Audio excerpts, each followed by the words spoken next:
The week of Smash Summit is always one of the most enjoyable weeks of the year for Melee fans. So in the midst of the hype, I wanted to put my spin on my normal format of storylines to look out for at each event, and instead look at the 16 Summit attendees' probabilities to win the entire event. We're going to start with the least probable and build our way up to who has the best shot at taking the entire event. And while it's not a prerequisite for this video, I'd recommend watching Tuesday's video that explains the modified Swiss format that Summit is using to more fully understand this one. But without further ado, let's just jump into the group of players who I think have no shot at winning the event.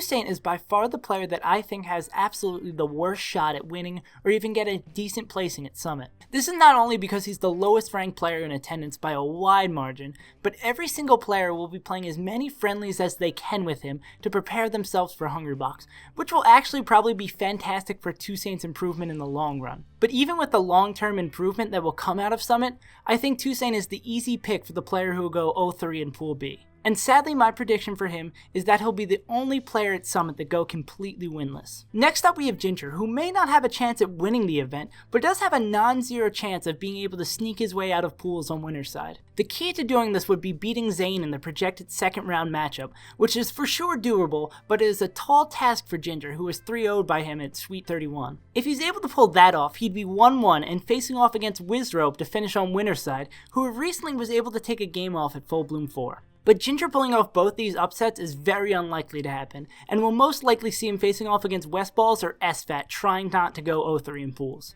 My prediction for Ginger is that he'll go 0-3 in Pool A because of the poor matchups he's been dealt, but he'll be able to take at least one win in the loser's bracket. Hugs is another player who's been dealt a pretty poor hand because of his seeding, having to face an unwinnable match against Armada in round 1. His projected match against Axe or Amza is a whole lot more interesting, and one of the second round sets that I'm looking forward to the most. Although Hugs hasn't beaten Axe since EVO 2015, he's leveled up a ton since their last meeting at Smash Summit Spring, where they went to Game 5, so I wouldn't be shocked if Hugs would be able to take it. And also, Amza could lose in round 1, which would be tremendously more favorable for Hugs, who is 2-0 against the Yoshi so far this year. My prediction for Hugs is that he ends up going 1-2 in pools and has a short-lived life in losers. Second to last in this category is None, whose fate has all been but sealed by his pool. His round 1 set against Mango is all but a guaranteed loss, and his second round set against Zane should be a win if his 2-0 record against Prince Abu in 2017 is any indication with his experience in the matchup.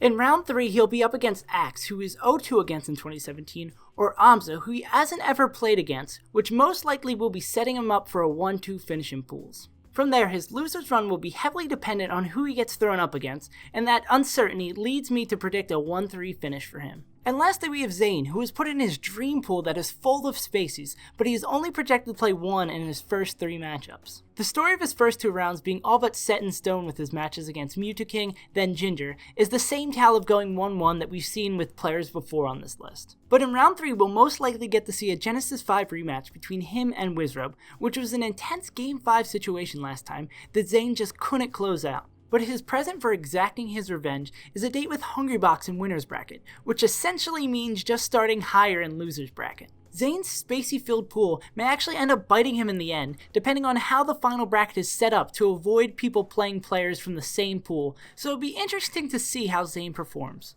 And with that, we can move on to the next group of players who only have a minusculely higher shot of winning Summit. The first player in this group is Westballs, who's coming off an absolutely nuts win at SSS, where he beat Hugs, SFAT, S2J, and Lucky on his way to a first place finish. Consistency and keeping a hot streak going has always been an issue for Westballs, so it'll be interesting to see if he'll be able to show up at Summit. Leffen has won 4 of the last 5 meetings, so it'd be a huge upset if West wins his first round set.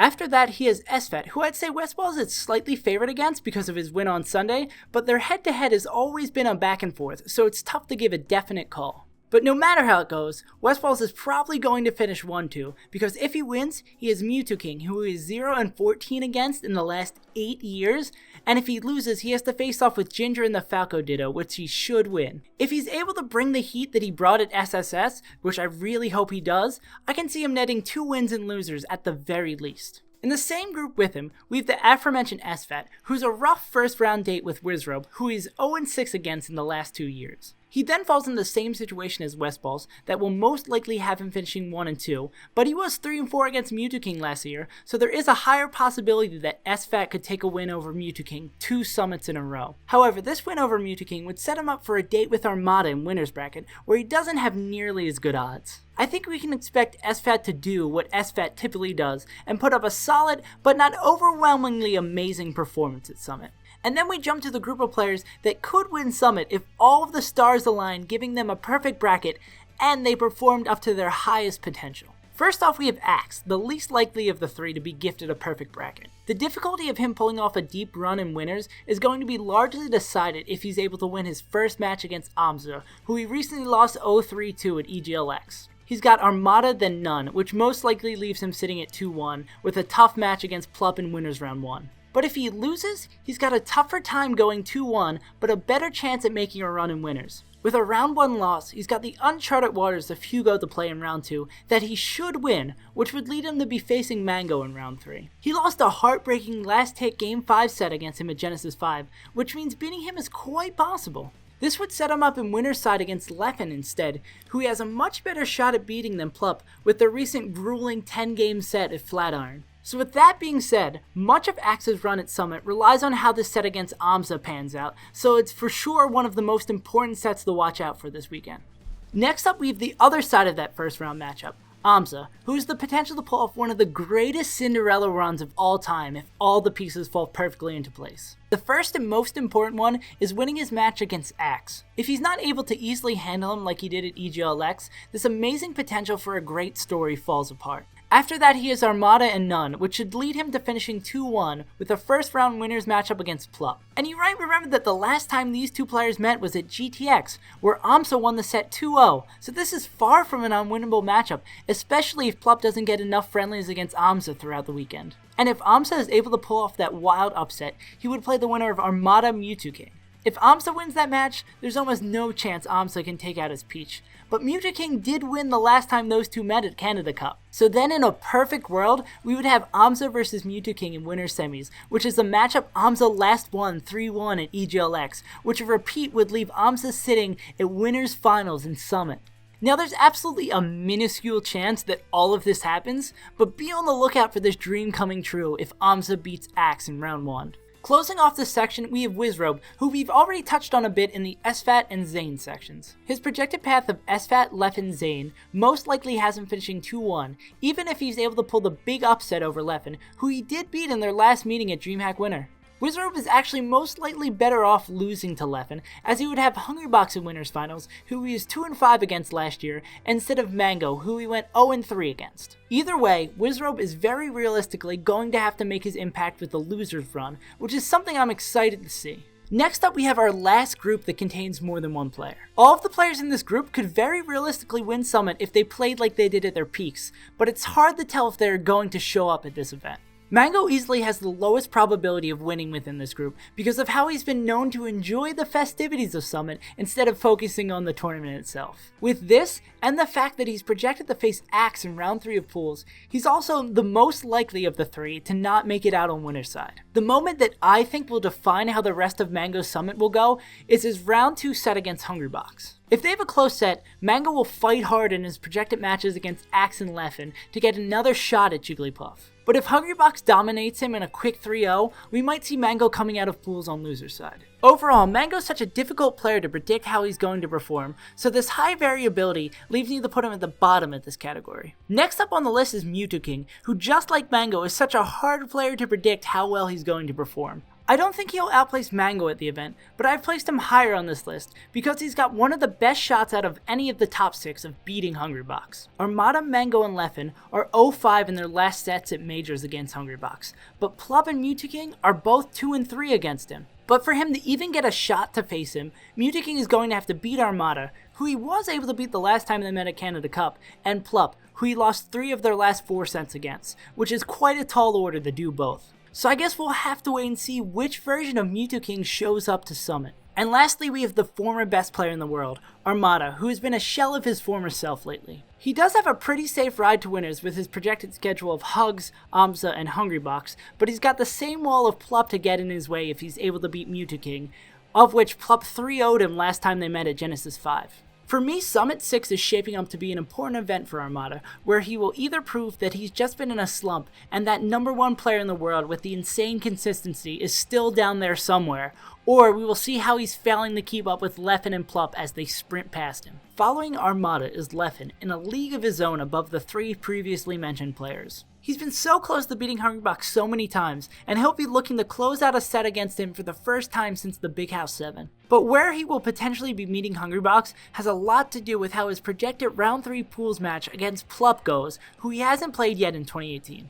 And although Leffen was 2-5 against Plup last year, the 2 times he beat him were both at Summit, so maybe the extra practice will help him pull it off yet again. If he wins the round 3 match, he's projected to have Amza and then the winner of Armada Mutaking, which is a much easier path than Mango and then Hungrybox to get to winners finals. Either way, it's going to be really tough for Leffen to take home the Summit crown, even if he does have the 3rd best shot. Coming in second at no surprise to anyone is the Genesis 5 champion Plup. We just talked about how his recent history with Leffen has gone, so we can just focus on his biggest obstacle for winning Summit.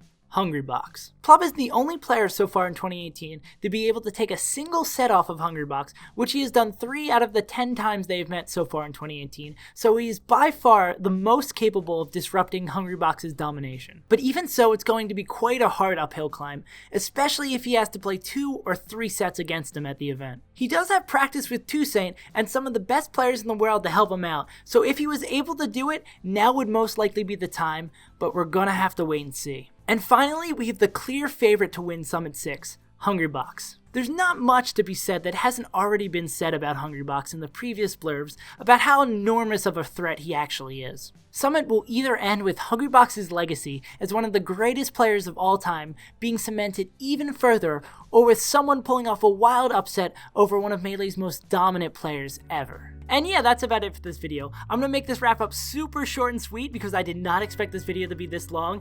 I just wanted to write a short little thing looking at Summit and who could win, and then it ended up being 5 pages single spaced. So I hope you guys really enjoy this. If you like this, go follow me on Twitter, subscribe down below, follow me on Twitch. If you want some more expanded talking about who can win Summit and some of that stuff like that, the Melee Stats podcast that came out on Wednesday, we talk a lot about that. There's the timestamps in the description, so you can just jump to particular matchups if you're just interested in the Summit stuff. Also, if you really like my videos and want to get them early, subscribe to me over on Patreon. You get the videos early, you get the suggest video topics and stuff like that and more.